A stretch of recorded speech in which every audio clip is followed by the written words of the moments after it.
Ya, Assalamualaikum warahmatullahi wabarakatuh. Selamat sore. Saat ini saya berada di Teras Samarinda dalam rangka bincang-bincang dengan Ibu Deda Da Silva. Ya, betul. Oke, gimana, apa kabar? Alhamdulillah baik Pak Bos. Sebuah kehormatan bisa ngobrol-ngobrol sama Bapak di sore hari ini. Iya, sehat ini. Alhamdulillah sehat Bapak, walaupun baru pulih dari tipes, tapi pesan dari Bapak untuk terus tetap semangat. Harus kuat, Wah. harus punya spirit, Harus smart. Wih, luar Betul. biasa. Karena Bapak sering ucapkan juga afirmasi positif di grup kan Pak, buat kita semangat, tetap sehat seperti itu. Ya, itu adalah bagaimana memberikan kita sedikit motivasi lah gitu ya. Iya. Ya, karena manusia itu kan pada dasarnya mereka lemah, tidak kuat, kemudian selalu mengeluh. Itulah sifat manusia. Tapi ketika itu kita coba lawan sedikit, kemudian kita minta bagaimana spirit yang semangat itu membuat akhirnya kita jadi melewati titik-titik lemah itu menjadi sebuah kuat gitu. Kuatan. Iya. Mbak Deda ini, nggak usah dipanggil ibu ya, Iya. Mbak Deda. Jadi kenapa namanya Deda Da Silva? Sebetulnya Deda Da Silva itu ada khusus dari orang tua Pak. Sebetulnya cuma penggabungan nama dari kedua orang tua aja. Oh, iya. Penggabungan. Mm-mm. Apa itu bentuknya, konkretnya? Udah akronim aja sih Pak. Nama ayah digabung nama ibu, jadilah nama saya. Oh, gitu. Iya. Iya. Pendekin. Terus ini, tema kita hari ini kan tentang sudut pandang, tentang pandangan, persepsi. Apa sih kata wanita? Ya kan gitu. Nah, persoalan yang mendasar saat ini kan cerita-cerita ngobrol-ngobrol tentang asmara gitu. Apa sih kata-kata yang diinginkan seorang wanita tentang asmara itu sebenarnya? Oke, Iya. tentang asmara ya Pak. Berarti kita membahas tentang cinta. Wih, iya benar. Oke. Sebelumnya kan saya memang masih newbie nih Pak. Ya. Masih newbie, kalau kata orang-orang masih noob lah soal cinta. Iya. Karena juga pasangan alhamdulillah masih satu dari dulu. Oh gitu? Iya. Nggak pernah ganti-ganti? Nggak pernah ganti-ganti. Iya. Karena perempuan itu pasti yang satu itu mencari yang komitmen Pak. Satu komitmen. Dan yang kedua itu komunikasi. Ya. Dan yang ketiga itu nama intimasi Pak. Apa itu? Intimasi itu kedekatan. Kedekatan. Intimasi itu kedekatan. Jadi perempuan itu tidak hanya mendekatkan rasa cinta, tidak hanya mendapatkan rasa cinta, juga mendapatkan kedekatan emosional. Penting gak itu? Penting Pak. Kak Deda, seberapa penting sih hubungan emosional itu sebagai pererat hubungan antara dua jenis ini yang berbeda? Oke, kalau menurut saya Pak, intimacy of love itu sangat penting. Karena kita akan merasakan keeratan hubungan. Ya. Semakin kita dekat, itu semakin erat hubungannya. Karena itu juga sering dibahas di topik psikologi cinta Pak. Kalau bahwasannya kita tidak hanya membutuhkan kehadiran, namun juga ketepatan kehadiran itu, keintiman. Oh, jadi bukan masalah kehadirannya, tapi Betul. Ketepatannya Pak, ketepatan hubungannya. Misalnya kan saya sama Bapak lagi sebelahan nih. Ya. Tapi kalau misalnya pasangan saya asik main game, terus nggak menghargai, saya ngobrol sendiri, orangnya masuk main game, itu kan intimasinya tidak ada Pak, kedekatan emosional. Feelingnya nggak dapat. Nggak dapat. Ya itu dia gitu. Kita merasa cinta sendiri gitu Pak. Seharusnya ada dua ini yang seimbang, yang balance. Komunikasi dua arah gitu ya. Di satu pihak memang saling peduli kan. Bener, gitu ya. Iya Pak. Oke, Mbak Deda, ini kan apalagi muda-mudi saat ini ya. Iya. Lebih banyak kan dianggap ini adalah cinta instan. Betul. Yang memang cenderung bisa sangat mengganggu di kalangan muda-mudi. Bagaimana pandangan kita melihat ke sana? Tentang cinta instan itu Iya. Pak, ya?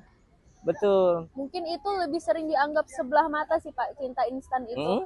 Mungkin sering disalahartikan aja. Oh. Cinta instan itu kan mungkin kalau pepatah kata gen milenial itu dari mata jatuh ke hati. Dari mata jatuh ke hati. Cuman mungkin sedikit disalahartikan bahwasanya orang ketemu langsung jatuh cinta. Padahal enggak. Biasa itu orang merasakan dulu Pak, namanya tuh secure, keamanan. Jadi perlu proses. Berapa lama itu? Wah, itu tergantung individu. Tergantung ya. Misalnya seperti ini, saya ngelihat dia, tapi kalau saya tidak merasa secure, tidak merasa aman, itu nggak bisa jatuh cinta juga Pak. Nggak bisa. Itu Nggak menjadi bisa. penghalang? Itu pun menjadi penghalang. Terasa tidak aman pun itu kadang menjadi penghalang, Pak. Oh iya iya iya iya. Makanya kalau dalam perempuan itu mayoritas kebanyakan pasti mencari lelaki yang bisa secure gitu, Pak. Oh, itu awalnya. Ya, Tapi apakah itu juga menjadi salah satu jaminan bahwa nanti akan menjadi langgeng misalnya? bisa jadi seperti itu, Pak. Karena kan secure itu dia menjaga hubungannya.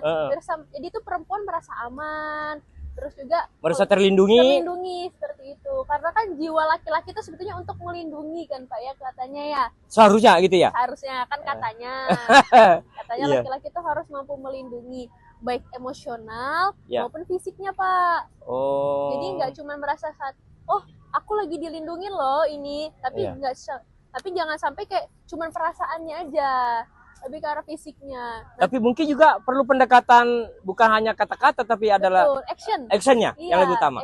Mana lebih condong perempuan menilai dari kata-kata atau dari actionnya? Nah itu adanya namanya love language, Pak, bahasa cinta. Oh gitu. Iya, jadi ada kurang lebih itu kalau saya tidak salah ada 5 bahasa cinta, Pak. Yang pertama itu word of affirmation. Iya. Artinya mencintai lewat kata-kata, simpelnya. Ada juga begitu? Ada.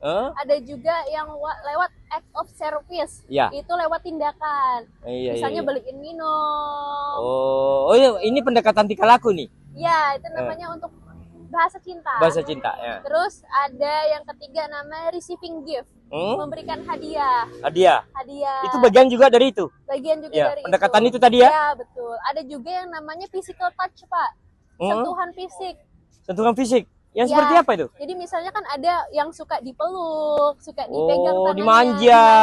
Itu biasanya dia love language-nya physical touch. Jadi rasa keintiman, rasa secure itu bisa didapatkan lagi lewat bahasa-bahasa cinta itu, Pak. Wah, ini menarik sekali nih para pemirsa Kota Samarinda, untuk warga juga Kalimantan Timur, dan saat ini masih berada di sela-sela terak Samarinda. Iya, betul. Dan kayaknya kita haus nih. Minum dulu ah. Iya. Kalau nggak salah ini dari UMKM lokal juga ya, Pak? Iya, ini UMKM lokal Samarinda yang memang sengaja dipersiapkan di Teras Samarinda. Dan itu begitu cantik lah ini Teras Samarinda ini.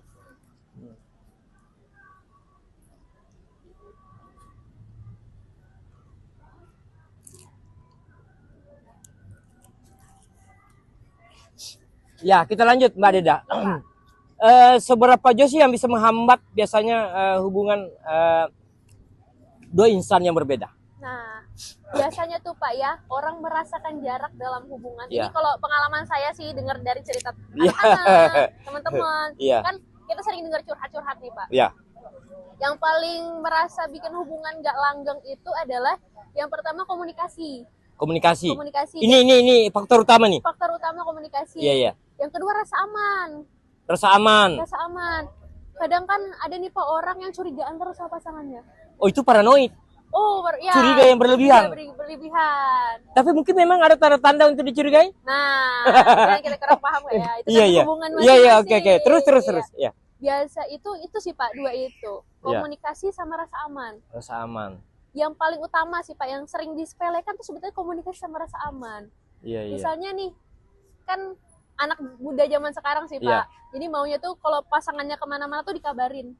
Oh, selalu minta dikabarin? Iya. Apalagi masih pacaran. Supaya apa itu kira-kira? Supaya tahu kabarnya Pak, supaya nggak khawatir. Diambil orang, kemana perginya tidak jelas. Kayak gitu.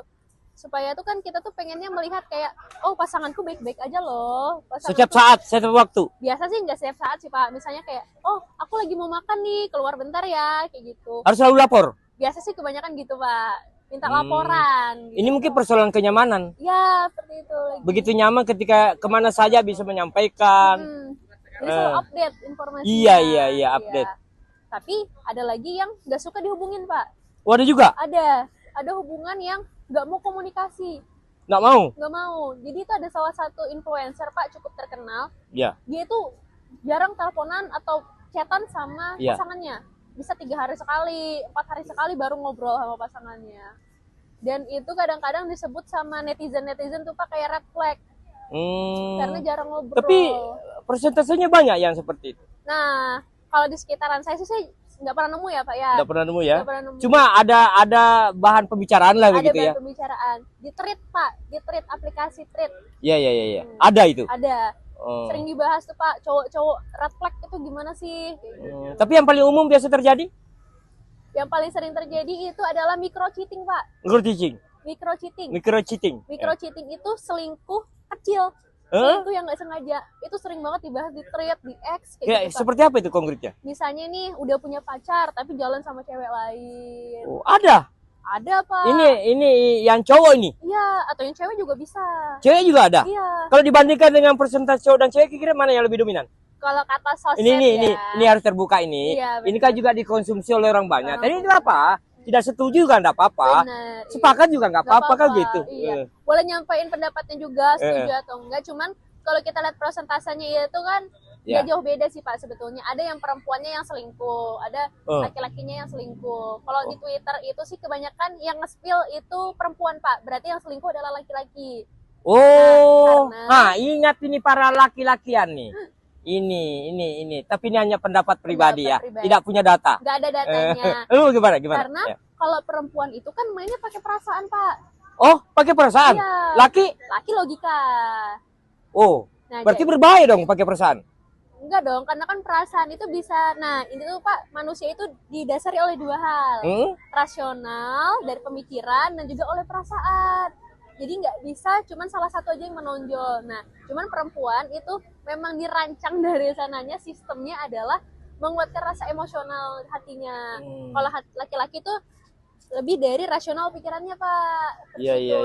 Kalau perempuan begitu mendapat sinyal-sinyal nih, misalnya bad feelings kayak gitu Pak, misalnya overthinking, itu langsung disampaikan di Twitter. Oh, jadi ya apa jawabannya di Twitter? Iya. Pelariannya gitu. Iya, curhat-curhatnya tuh di thread di Twitter atau bikin VT TikTok gitu Bang, nge-repost di TikTok. Galau-galaunya diujupkan di sana gitu. Iya, biasa di sosmed. Nah, sementara laki-laki kan ini ada pepatah apa sih namanya kayak parafrase gitu loh Pak, kayak laki-laki tidak bercerita. Oh, laki-laki tidak bercerita. Iya.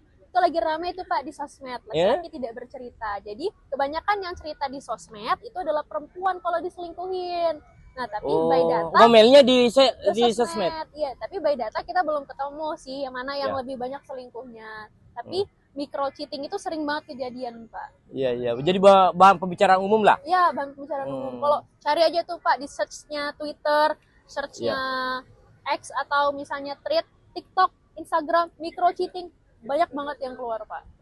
Micro cheating itu artinya selingkuh kecil. Oke, Mbak Deda. Jadi Mbak Deda kan juga kanselor ya? Iya. Menangani siswa, banyak termasuk siswa yang ada di Medika. Iya, betul. Tapi tidak apa-apa kita buka, meskipun tidak terlalu terbuka lah. Biasanya kasus-kasus apa yang sering ditangani? Yang berkaitan dengan persoalan asmara siswa?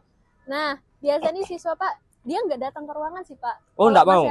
Asmara gini, tapi lebih kayak ibu datang gitu kan Pak, dari pas ibu gitu. Pas kan kita kan biasa jaga di depan Pak, di depan situ mereka salim, ibu saya baru putus. Kayak gitu. Ngomong jujur dia? Iya. Apa karena pelampiasan gitu? Enggak sih Pak, mungkin karena mereka sering suka cerita aja. Oh iya. So meringankan mungkin beban. Iya. Jadi, apalagi untuk anak-anak asrama kan jauh dari orang tua Pak. Jadi mungkin carinya orang dewasa yang bisa ngasih rasa aman. Jadi kayak kemarin tuh ada anak-anak dari asrama, ibu saya putus kayak gitu. Begitu bangga gitu ya, dinyanyiin lagi gitu. Enggak. Oke, Mbak Deda, kita minum lagi kayaknya ya. Ini suasana yang betul-betul bagus ini. Tapi matahari mulai agak terbenam ini.